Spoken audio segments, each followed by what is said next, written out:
지난 수요일부터 사순절이 시작이 되었습니다. 사순절하면 떠오르는 것이 무엇입니까? 바로 십자가이죠. 십자가는 우리 신앙의 상징과 같습니다. 십자가를 생각하면 숙연해지고, 십자가를 생각하면 우리의 밑바닥에서부터 깊은 울림을 주게 됩니다. 십자가를 바라보고 십자가를 묵상하게 되면 지금도 여전히 십자가에서 우리를 향해서 말을 걸어오고 계신 그 하나님의 음성이 들려오는 듯합니다. 그래서 저는 오늘부터 한 4주 정도 십자가에 대해서 묵상하고 생각하는 시간을 갖고자 합니다. 성경은 하나님 떠난 인간을 정의하기를 의인은 없나니 하나도 없으니 라고 한 줄로 평가합니다. 왜 우리 인간들이 고귀한 존재가 의롭지 못하게 되었을까요? 바로 죄 때문입니다.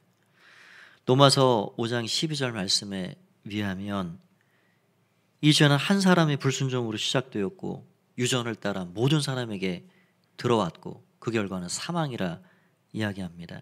그러므로 한 사람으로 말미암아 죄가 세상에 들어오고 죄로 말미암아 사망이 들어왔나니 이와 같이 모든 사람이 죄를 지었으므로 사망이 모든 사람에게 이르렀느니라. 하나님께서는 이런 죄에 빠진 인간을 구원하시려고 크고 놀라운 계획을 세우셨는데 그 처음 시작이 바로 죄 사함이라는 겁니다. 이 죄는 인류 최대의 적입니다. 우리 인간이 가지고 있는 여러 인생의 문제가 있죠. 우리 내면의 문제 참 복잡하고 많습니다. 관계의 문제 너무너무 많죠. 사람과 사람과의 관계, 또 이 피조 세계와의 관계, 인류가 떠안고 있는 이 어떤 문제들, 전쟁에 이르기까지 이런 문제들, 그 뿌리가 어디에 있을까요? 그 심연을 들여다보면 바로 죄에 걸려 있다는 것을 보게 됩니다. 장로님 기도도 하셨지만 요 며칠 강원도에서 산불이 크게 2건이 일어났는데요. 지금 동해시 시가지에 위협을 주고 60여 채 가옥을 태우고 임야를 지금 다 태워버리는 어마어마한 불씨의 시작이 어디에서 비롯됐는지 뉴스에서 들으실 것입니다. 60대 남성이 동네 사람들이 자신을 무시한다고 그리고 일부러 방화를 했습니다. 여러분, 그렇게 그 어그러진 마음이 그 삐뚤어진 그 죄의 본성에서 시작되는 것이 얼마나 많은 사람들을 아프게 하고 피해를 끼치고 있는지. 여러분, 죄는 우리 인생에 좋은 것들을 다 뺏어갑니다. 우리 인생을 갈갈이 찢기고 파괴시킵니다. 우리는 이러한 죄의 문제를 나 자신에게서, 타인에게서 어렵지 않게 발견해 갈 수가 있습니다. 우리는 죄로 인해 고민하고 낙심하고 절망에 빠져 죄책감에 갇혀 살기도 하고요. 이러한 죄가 가져다주는 비참한 결과들, 이로 다 말로 헤아릴 수가 없지요. 그러나 그 중에 단연 가장 우리를 비참하게 만드는 것은 하나님 앞에 나아갈 수 없는 장애물이 되고 있다는 거죠. 이사야 59장 2절 말씀은 이렇게 우리에게 가르치고 있습니다. 오직 너희 죄악이 너희와 너희 하나님 사이를 갈라놓았고 너희 죄가 그의 얼굴을 가려서 너희에게서 듣지 않으시게 함이니라. 하나님과 우리 인생 사이에 깊은 장벽이 되었습니다. 하나님께 나아가는 길을 원천 차단시켰습니다. 하나님 우리 인생에 좋은 것 주시길 원하는데 그 좋은 것이 죄라는 담에 가로막혀 우리에게 전달되지 않습니다. 죄는 하나님 나라의 온갖 좋은 것을 다 빼앗아갑니다. 예레미야 5장 25절 말씀에 의하면 너희 허물이 이러한 일들을 물리쳤고 너희 죄가 너희로부터 좋은 것을 막았느니라. 하나님은 우리 인생에 고통을 안겨주길 기뻐하는 분이 아니십니다. 하나님 좋은 것 주길 원하십니다. 그러나 하나님과 우리 사이에 가로막힌 문제들, 그런 죄와 허물들이 좋은 것을 막고 있다라고 이야기합니다. 문제는 우리는 이 죄를 해결할 해법을 가지고 있지 않다는 거예요. 여러분, 사람과 사람 사이에 죄의 문제, 갈등이 생겼을 때는 그 죄를 마음먹고 풀어주면, 용서해주면 그 죄는 해결이 됩니다. 잊어버릴 수도 있습니다. 그래, 내가 용서할게. 그럼 그 죄는 공중분해되고 맙니다. 그러나 사람과 사람 사이가 아닌 내 안에 내가 가지고 있는 죄는 어찌 해결을 해야 할까요? 내가 가지고 있는 내 죄, 그거를 나 스스로 용서할 수 있을까요? 잊자. 그렇게 잊어버린다고 여전히 마음 아파하고 남겨져 있는 문제들이 내가 내 죄를 잊는다고 그게 해결이 되는 것일까요? 여러분, 우리는 내 안에 있는 내 죄를 해결할 수 있는 능력이 없습니다. 그리고 쉽게 나 혼자 잊는다고 그렇게 해서도 안 되는 거죠. 우리 안에는 내 것을 해결할 힘이 없어요. 그래서 특별한 방도가 필요합니다. 하나님께서 그래서 우리에게 내 안에 있는, 우리 안에 있는 죄를 해결할 수 있는 방도를 제시해 주셨습니다. 누가복음 11장 4절 말씀에 보면 예수님께서 제자들에게 주기도를 가르쳐 주시는데 이렇게 기도하라 그러시는 거예요. 우리가 우리에게 죄 지은 사람을 용서하오니 우리 죄도 사하여 주시옵고 우리를 시험에 들게 하지 마시옵소서 하라. 왜 기도하라 그러시죠? 너희가 너에게 잘못한 사람을 용서해 주면 내가 너 죄를 용서해 줄 거야. 그렇게 가르쳐 주신 거예요. 죄를 알고 고백하고 용서를 구하는 자에게 기도하면 내가 용서를 준비하고 용서를 행해 줄 거다. 하나님은 방법을 가지고 계세요. 하나님은 그것을 구하고 찾고 그렇게 하라 그렇게 말씀하고 계신 겁니다. 우리 스스로 해결할 수 없는 죄사함의 문제, 그 열쇠를 하나님이 갖고 계시고 우리는 그 하나님이 어떻게 우리 가진 이 죄를 없이 하시는지 오늘 말씀을 통해서 그것을 잠시 생각해 보고자 합니다. 모든 지혜에 뛰어난 하나님은 가장 완벽한 방법으로 죄를 해결할 수 있는 죄사함의 해결자이십니다. 그것을 십자가를 통해서 그 일을 행해 주셨습니다. 십자가는 죽음의 사형틀이죠. 그곳에서 하나님의 아들 예수 그리스도께서 죽으셨습니다. 왜 죽으셨을까요? 히브리서 9장 26절 말씀에 보면 그 이유를 말씀합니다. 이제 자기를 단번에 제물로 드려 죄를 없이 하시려고 세상 끝에 나타나셨느니라. 이 땅에 독생자를 보내신 이유는 없이 하시려고 그렇게 하셨다 하는 거죠. 하나님은 죄 없으신 그분에게 죄인들의 모든 죄를 다 짊어지게 하셨습니다. 베드로전서 3장 18절 말씀은 이렇게 또 증언합니다. 그리스도께서 단번에 죄를 위하여 죽으사 의인으로서 불의한 자를 대신하게 하셨으니 이는 우리를 하나님 앞으로 인도하려 하심이라. 이 두 말씀을 종합해 보면 히브리서 9장 28절 이것을 다 담고 있다 볼 수 있습니다. 이 히브리서 9장 28절 말씀을 같이 한번 읽어보겠습니다. 시작. 이와 같이 그리스도도 많은 사람의 죄를 담당하시려고 단번에 들이신 바 되셨고 구원에 이르게 하기 위하여 죄와 상관없이 자기를 바라는 자들에게 두 번째 나타나시리라. 우리 예수님은 십자가의 사형틀에 단번에 자신의 몸을 제물처럼 들이셨습니다. 무엇을 위해서요? 죄사함을 위해서 그렇게 하셨습니다. 그것이 하나님의 뜻이었고 너무나도 완벽한 하나님의 인생을 향한 죄사함의 플랜이었습니다. 죄는 우리가 지었지만 우리가 우리 죄를 인정하고 고백하고 용서를 구할 때 하나님은 죄 없으신 예수 그리스도에게 죄를 전가시켜 그분을 죄인으로 여기시고 그분을 심판하신 것이죠. 여러분, 하나님이 십자가에 달려 돌아가시는 예수님을 더 이상 독생자로 보고 계실까요? 정말 속마음은 그러시겠죠. 그러나 인생의 모든 죄짐을 지고 십자가에서 한 방울 한 방울 피 흘리시고 가시관 쓰시고 손과 발에 못 박히시고 창에 찔리신 그렇게 죽어가시는 죄짐을 지신 예수님을 하나님 아버지는 더 이상 아들로 보지 않으십니다. 죄인으로 보시는 거예요. 우리의 짐을, 우리의 죄를 다 짊어지셨기 때문에.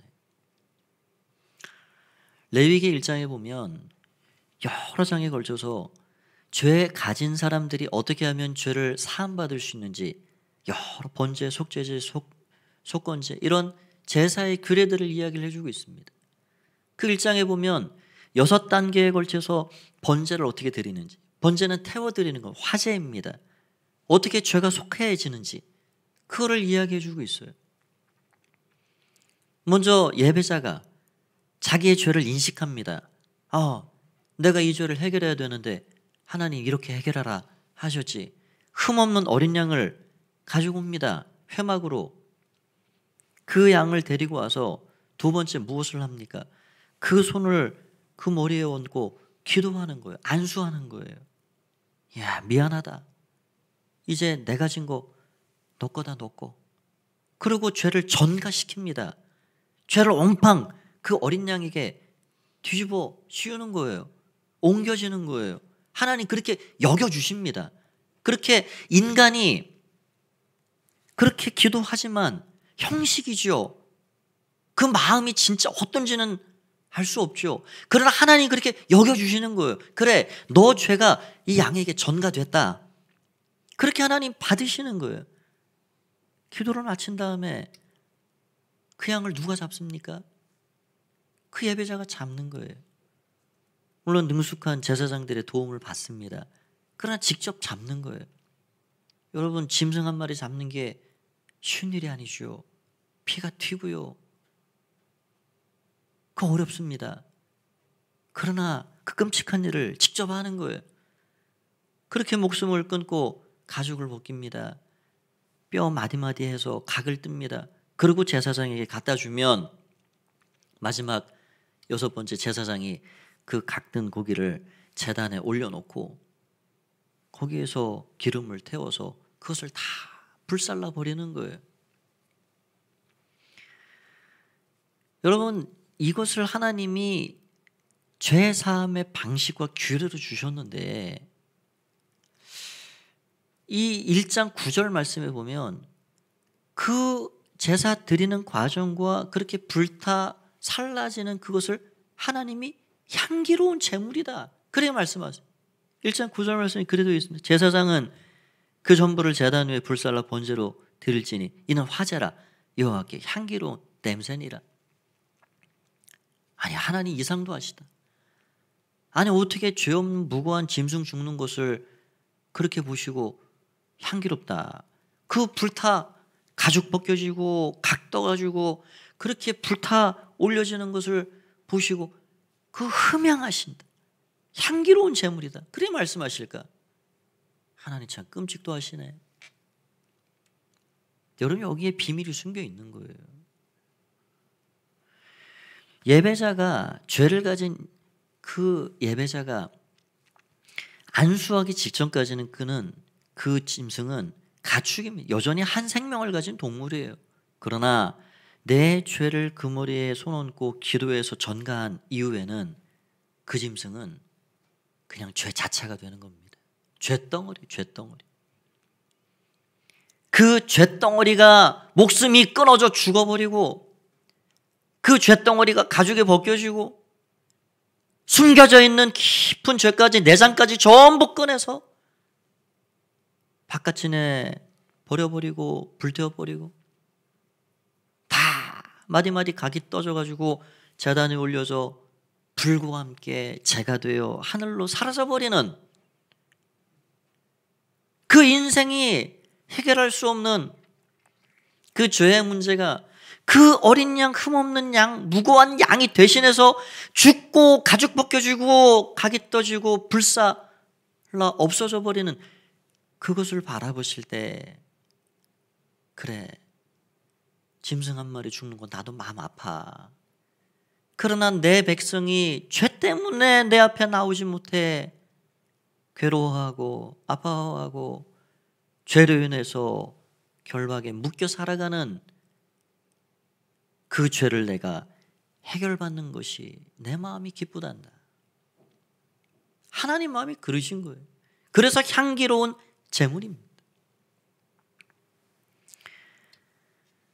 여러분, 우리 사람들의 가진 모든 죄짐을 어린 양 대신 독생자 예수님께서 다 짊어지셨습니다. 우리가 읽은 그 말씀 그대로 의인으로서 불의한 자를 대신해서 죄 자체가 되시고 죄인이 되셔서 그 십자가에서 죄값을 받으신 거예요.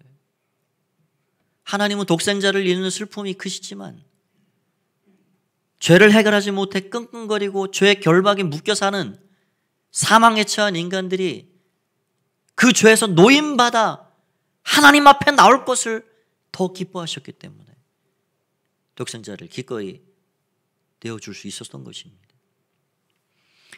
이 죄사함의 과정은 놀랍고 신비로운 일입니다. 여기에는 우리가 해야 할 일이 있고 하나님이 행해 주시는 일들이 있습니다. 그럼 우리가 해야 할 일이 무엇일까요? 첫 번째로 자신의 죄를 인식하고 그 십자가 앞에 나아가는 것입니다. 여러분 중에 대다수는 다 세례를 받으셨죠. 이제 그 세례를 또 받아야 할 분도 계십니다. 여러분, 세례 받을 때 그 첫 번째 손을 들고 하나님께 서약한 내용이 무엇일까요?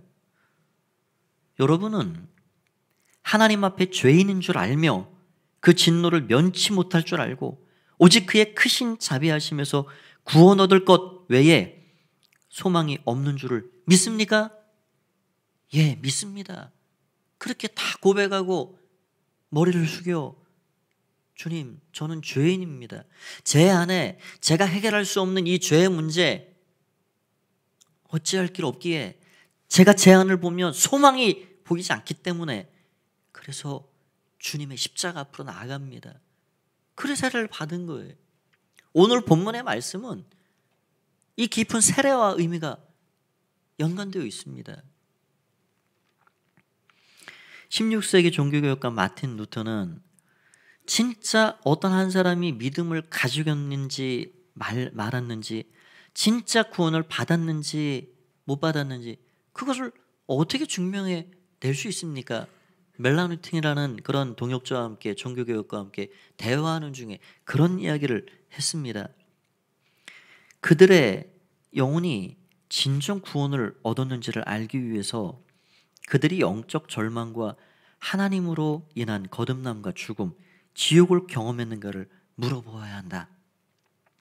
만일 그들이 그저 즐겁고 조용하며 열렬하게만 한다면 그들이 영적이라고 말하고 그들이 설사 셋째 하늘로 들려 올라갔다 왔다 말한다 해도 그들을 인정하지 말아라. 지옥의 고통을 경험했는가? 나는 지옥에 갈 수밖에 없는 자입니다. 이런 지옥에 대한 고통이 있었는가? 그렇지 않다면 그가 세상 없는 믿음에 대해 이야기를 하고 어떤 신앙 체험을 이야기했다 하더라도 그가 구원받았다고 아직 단정할 수는 없다. 제가 작년에 수요예배인가 잠깐 드린 말씀인데요. 그 천국과 지옥을 체험한 분들이 있으시죠. 그 책도 있고 영상도 있고 제가 어느 영상 하나를 봤더니 그 60대 어르신인데 그 병상이 여전히 있습니다. 그러니까 깊은 몇 날 며칠 무의식 가운데 그런 경험을 하고 깨어나신 거예요. 그리고 어떤 젊은이가 가서 인터뷰를 하려고 어떻게 천국이 어떻습니까? 지옥이 어떻습니까? 그런데 그분이 깨어나가지고 아주 손사래를 치면서 안 돼, 안 돼. 거기 절대로 가면 안 돼. 거기 절대로 안 돼. 그 지옥은 절대로 가서는 안 돼. 다른 얘기를 안 하고 계속 그 얘기만 하시는 거예요. 조금 맛배기로 하나님이 보여줬을 뿐인데 그 지옥의 끔찍한 형벌 가운데 처할 것을 생각하니 절대로 거기서는 가서는 안 될 것이라는 것을 너무 뼈저리게 깨달은 거예요. 여러분, 지금 루터가 얘기하는 게 뭘까요? 내 안에 이 죄를 그냥 가지고 가서는 도저히 구원의 소망이 단 1%도 없고 지옥의 형벌이 나를 기다리고 있다는 사실을 절감했는가? 깊이 인식했는가? 죄의 값은 사망이라 말했는데 그 사망을 향해 달려가면서도 죄를 죄로 알지 못하고 사망으로 인식하지 못하고 살아가는 모든 사람들에게 당신은 그 지옥의 형벌을 인식하고 있는가 하는 것을 말해주고 있는 겁니다.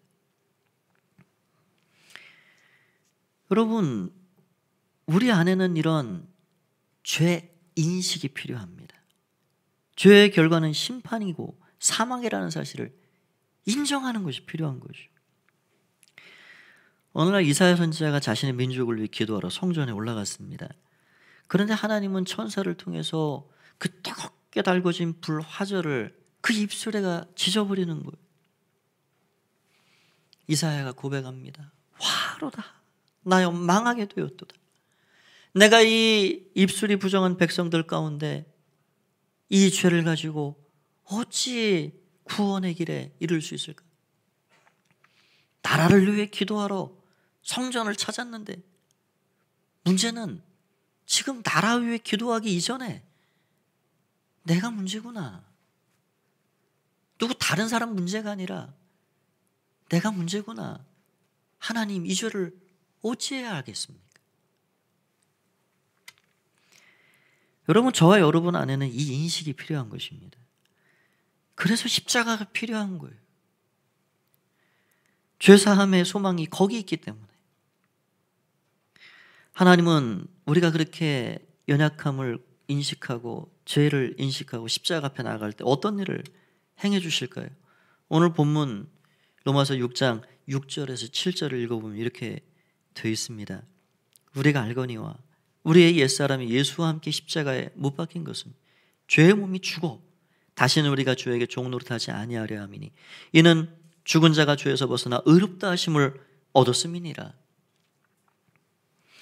옛사람, 죄덩어리였던 옛사람, 그것을 어떻게 하나님이 처리해주고 계신가요?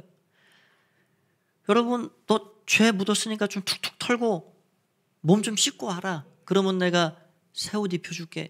그러신 것이 아니에요. 우리를 향하여서 조금 뭐를 고치고 개선해서 그렇게 죄를 없이 해주시고 새 사람 만드신 것이 아닙니다. 여러분, 나무 가지를 치고 잎사귀를 정리하고 한다고 그 나무가 다음날 내년에 새로운 열매가 맺는 것이 아니지요. 우리의 언어의 습관을 조금 고쳐가고 거짓말하지 말아야지 마음을 먹고 내가 죄 짓지 말아야지 그렇게 한다고 우리가 새로운 피조물로 그렇게 변화되는 것이 아닙니다. 새 결실을 원하고 새 삶을 원한다면 뿌리째 뽑아내야 됩니다. 뭐 부수적인 문제 몇 가지 이렇게 개선하고 고치고 한다고 해결되는 게 아니라는 거예요. 뿌리채 뽑아내야 됩니다. 하나님은 그 방식을 사용하고 계신 거예요. 오늘 읽은 로마서 6장 6절 말씀에 죄에 대해서 우리를 죽은 자로 그렇게 옛사람을 주님과 함께 십자가에 못 박으셨다는 거예요. 이게 신비주요. 우리와 예수님과의 시간 간격이 2000년이 넘습니다. 그러나 우리가 하나님 앞에 하나님, 저는 이 죄를 해결할 능력도 힘도 아무것도 없습니다. 그래서 십자가 앞에 나갑니다. 내 죄를 용서해 주십시오. 그렇게 예수님 앞에 죄를 고백하고 그 예수님을 나의 주인 구세주로 영접하는 순간 우리는 영 안에서, 믿음 안에서 그 2000년 전 골고다를 향해 찾아가는 겁니다. 마치 타임머신으로 타고 가듯이 그곳에서 우리 주님의 그 손 아래 내 손이 함께 포개지는 거예요. 그래서 우리 주님께서 우리 위해서 내가 손으로 지은 죄 대신해서 의인으로서 그 손이 못 박히실 때 내 손이 함께 못이 박혀지고 내가 수많은 죄된 생각으로 하나님 거절하고 불순종 가운데 살아갈 때, 죄 없으신 그분이 면류관 쓰실 때 내가 그분의 그 머리에 함께 포개져 같이 면류관을 쓰는 거예요. 내 발에 함께 못이 박히고. 그래서 우리 주님이 그렇게 십자가에 사망하실 때 아담으로부터 비롯된 그 죄인의 옛사람이 함께 그 십자가상에서 사망 처리되게 된 것, 그것이 오늘 사도 바울이 얘기하는 죄의 죽음의 선언입니다. 여러분, 죄는 그래서 우리를 더 괴롭힐 수 없습니다. 우리는 죄에서 해방받고 노임받은 사람들입니다. 그게 세례예요. 세례를 통해서 그것을 확증하는 거예요. 물속에 풍덩 빠져들어가서 너희 옛사람은 수장되었느니라. 다시 올라오는 일을 통해서 너는 예수님의 부활과 함께 다시 산 자느니라 라고 우리에게 말씀해 주고 있는 거예요. 여러분, 이러한 죄의 죽음의 선언, 그 은총을 받은 사람들이 우리들입니다. 저는 우리 모든 크리스찬들이 참 많은 복을 누리고 산다 생각합니다. 저도 저 자신을 생각해 보면 얼마나 많은 복과 은혜를 누리고 여기까지 왔는지요. 예수님을 알고 그분을 믿고 정말 많은 복을 누리고 살고 있습니다. 진심으로. 그런데 그런 수많은 복을 다 일일이 열거해 보고 어떤 복을 받았는지 헤아려 봐도 가장 큰 은혜, 가장 큰 복은 무엇일까요? 죄사함의 은혜입니다. 다른 모든 것들을 다 합쳐도 내 죄를 사함받았다, 너는 무죄야 라고 말씀하시는 그 주님의 죄사함의 은혜를 어찌 비교할 수 있을까요? 죄사함의 은총. 그 사실을 깨달은 다윗이 그런 고백을 합니다. 시편 32편 1절. 허물에 사함을 받고 자신의 죄가 가려진 자는 복이 있도다. 여러분, 누가 복입니까? 어떤 사람이 복 받고 사는 사람입니까?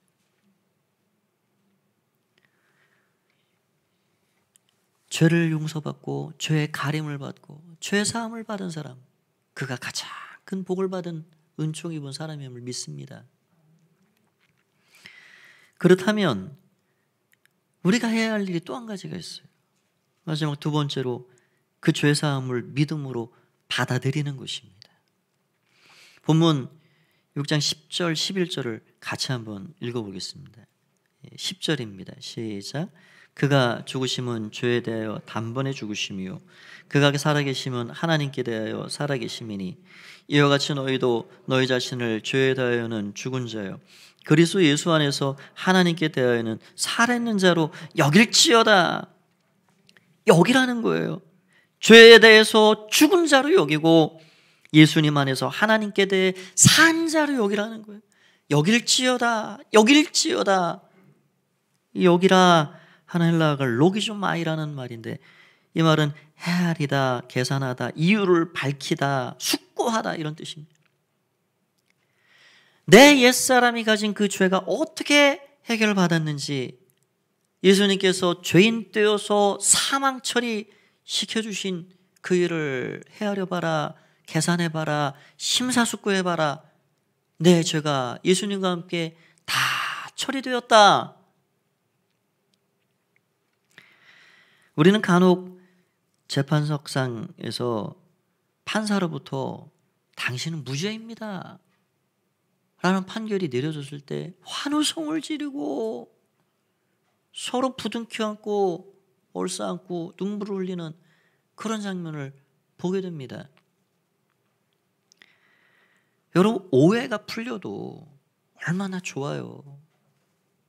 뭔가 이 땅에서 작은 거 하나 풀려도요, 우리 마음이 노임받고 자유를 얻고 단잠을 자는 거예요. 단잠을. 사람과 사람 사이에 그 맺힌 것을 용서하고 용서받고 얼마나 기뻐요. 마음에 무거운 짐이 다 거두어지는 그 즐거움이 있지요. 그런데 하물며 이 땅에서도 그러하거늘 이 땅에서 해결할 수 없는 내 무거운 죄짐을 우리 주님께서 십자가에서 다 사망 처리해 주시고 영원한 재판장 되신 하나님께서 너는 무죄다 말씀하시면서 우리 죄를 사해 주시는 그 죄사함의 은총을 받은 우리가 어찌 감격하지 않고 살 수가 있겠습니까?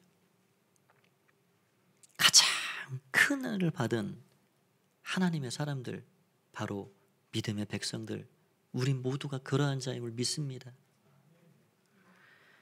하나님께서 우리로 인하여서 영광을 받으시고 이 죄사함의 은총을 한 주간도 믿음 안에서 풍성하게 누려가시는 여러분 모두가 되길 바랍니다. 가장 큰 은혜를 받은 귀한 사랑, 귀한 십자가 사랑, 그 사랑을 마음에 담고 승리하시는 여러분 모두가 되시기를 간절히 축원드립니다. 우리에게 그 귀한 은총 베풀어 주신 하나님께 한번 큰 감사와 영광의 박수를 한번 올리겠습니다. 우리 자리에서 다 함께 일어나셔서 우리의 죄를 해결해 주신 그 하나님의 은혜와 사랑, 그 보혈의 능력, 은혜 같이 감사함으로 찬양하고 같이 기도하고 마무리합니다. 죄에서 자유를 얻게 하신 보혈의 능력을 우리 감사함으로 찬양하겠습니다.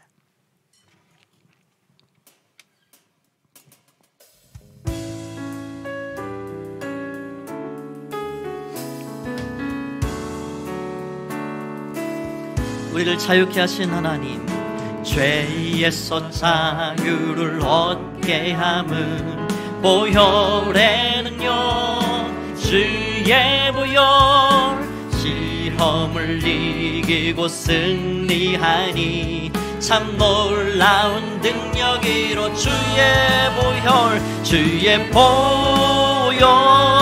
능력이 또다. 주의 피 믿으오, 주의 보혈 그 어린 양의 매우 귀중한 피로다. 육체의 정욕을 이기림은 보혈의 능력, 주의 보혈 강렬한 마음을 얻게 하니 참 놀라운 능력이로다. 주의 보혈 능력이 또다. 주의 피 믿으오, 주의 보혈 그 어린 양의 귀중한 피로다. 눈보다 더히 맑히는 것 보혈의 능력, 주의 보혈 정정한 모든 것 맑히시니 참 놀라운 능력이로다. 주의 보혈 능력이 또다. 주의 피 믿으오, 주의 보혈 그 어린 양의 매우 귀중한 피로 주의 보혈 능력이 또다. 주의 피 믿으오, 주의 보혈 그 어린 양의 매우 귀중한 피로, 매우 귀중한 피로다.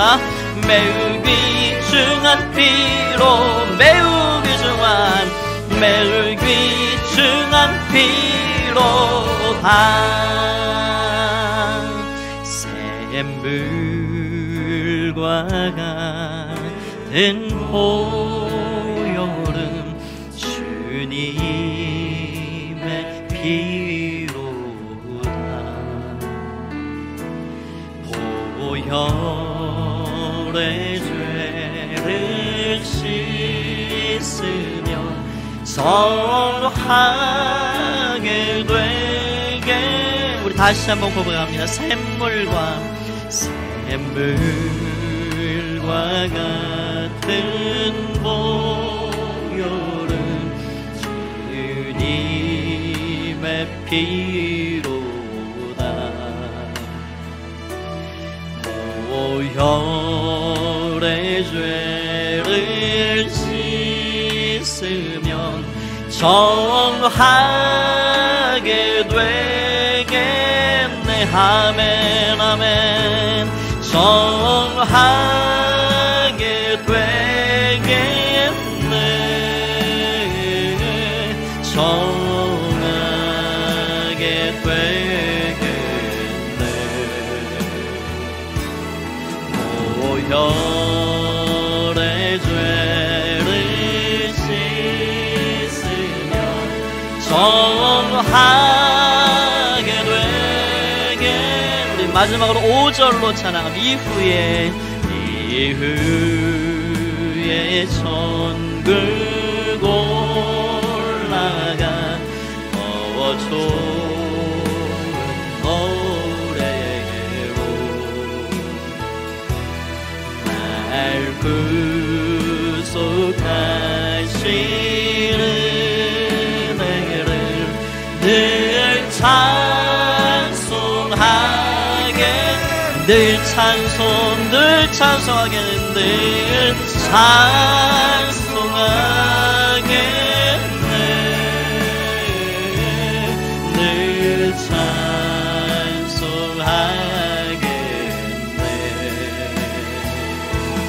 날 구속하시는 은혜를 늘 찬송하겠네.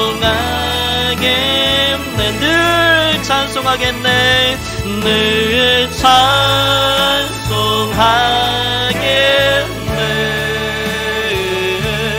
늘 찬송하겠네.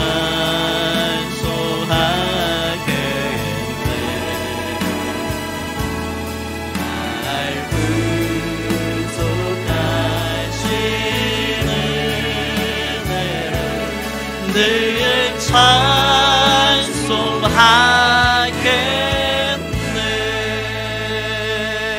이 시간 우리 한번 기도하겠습니다. 하나님, 받은 은혜 헤아릴 수 없이 너무나도 많지만 죄사함의 은혜, 이 어찌 말로 다 형용하고 표현할 수 있을까요? 십자가는 무엇을 말해줍니까? 내 죄가 얼마나 컸는지를 기억해라. 하나님의 은혜와 사랑이 얼마나 큰지를 기억해라. 그게 십자가입니다. 오늘 한 주간도 우리를 용서하시고 죄사함의 은총 주신 하나님, 주님과 함께 참 자유를 누리며 그렇게 믿음으로 살기를 원합니다. 그러한 제목을 가지고 이 시간 함께 말씀 붙잡고 기도하고 저 우크라이나 땅을 위해서도 함께 중보해 주시길 바랍니다. 우리 주님의 이름만 부르고 기도합니다. 주여, 살아계신 아버지 하나님, 은혜를 감사합니다. 하나님이여, 오 예수님, 오 예수님, 오 예수님,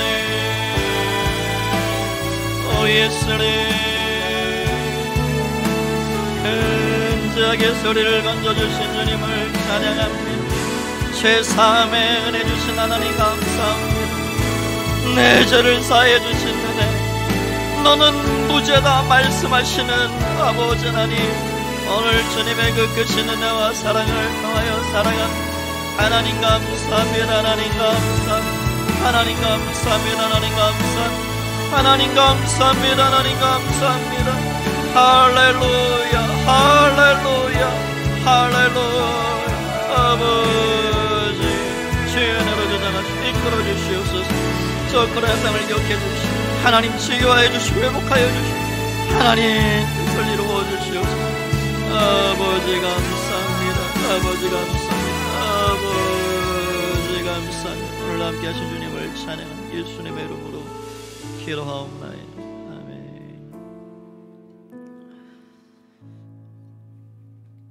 날 대속하신 은혜, 이후에 천국 올라가도 우리의 입을 열어 찬양할 귀한 구속의 은혜, 하나님 감사합니다.